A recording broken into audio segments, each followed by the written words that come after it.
So let's talk briefly about this whole Carson Wentz situation. Carson Wentz was an MVP caliber quarterback very early in his NFL career. He was third in the MVP voting in his second season in the league, 2017, where he threw a career-high 33 touchdowns and just 7 interceptions. He's hit 7 interceptions, by the way, in 4 of his 6 seasons, including his past year with the Colts.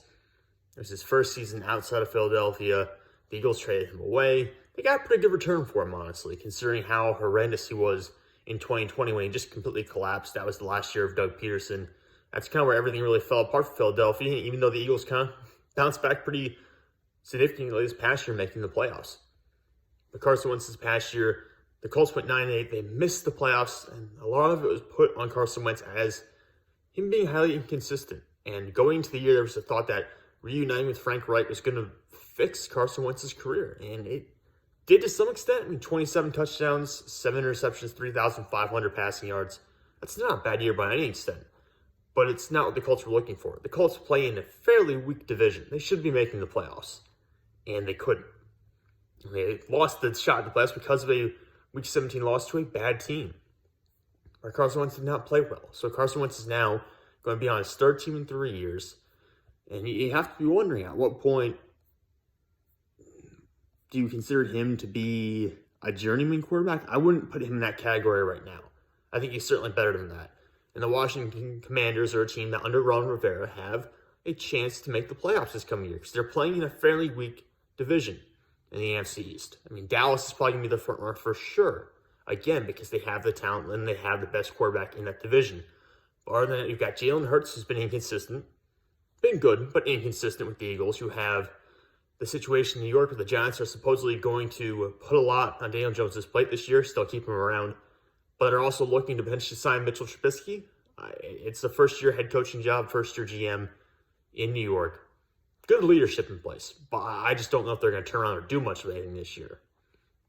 Again, the Eagles are still kind of finding their way. They're a mix of young players who are just learning to, who are just growing up in the NFL right now, and a bunch of older veteran players who are probably on their way out. So it's a mixture there.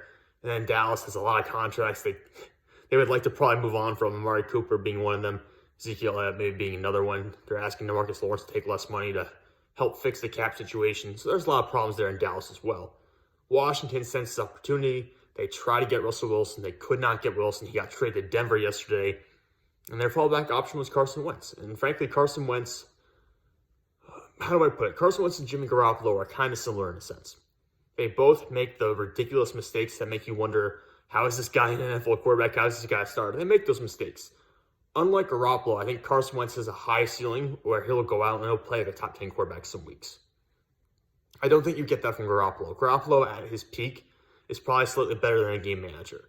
Carson Wentz, to me, is, like I said, a potentially top 10 quarterback in a good week. Now, does he do that consistently? Not by any means at all at this point. But he's still a decent quarterback. And in the NFL, where you can win a Super Bowl with a top 15 QB, you don't need to have an elite guy. You just need to have a top 15 quarterback. You can have Jared Goff or Jimmy Garoppolo and make it to the Super Bowl. You can win a Super Bowl with Joe Flacco. It happens. Granted, Joe Flacco was on a historic tear that year.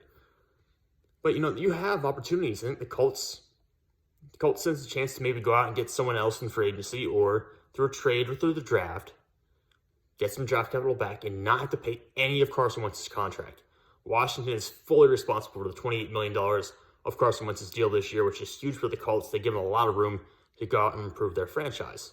As for Washington, they sense opportunity in a bad division, and they're going to try to go out there and win the division this year. Carson Wentz is, once again, probably the second best quarterback in that division behind Dak Prescott, the way it was probably going into 2020 before he had the collapse. So once again, we're in a situation where you have a team trying to take advantage of a weak division in the NFC East with Carson Wentz at quarterback. Will it work out?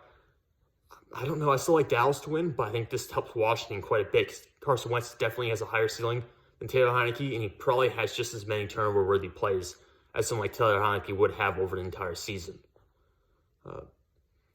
So the NFC offseason totally underway with some crazy moves already going on this year. Stay tuned, subscribe, and come back to check out some updates that will probably be happening more and a more daily occurrence. I took us some time off. I'm ready to get back to it and ready to start posting videos every day again. So make sure to come back to the channel, subscribe, and check out all my latest uploads.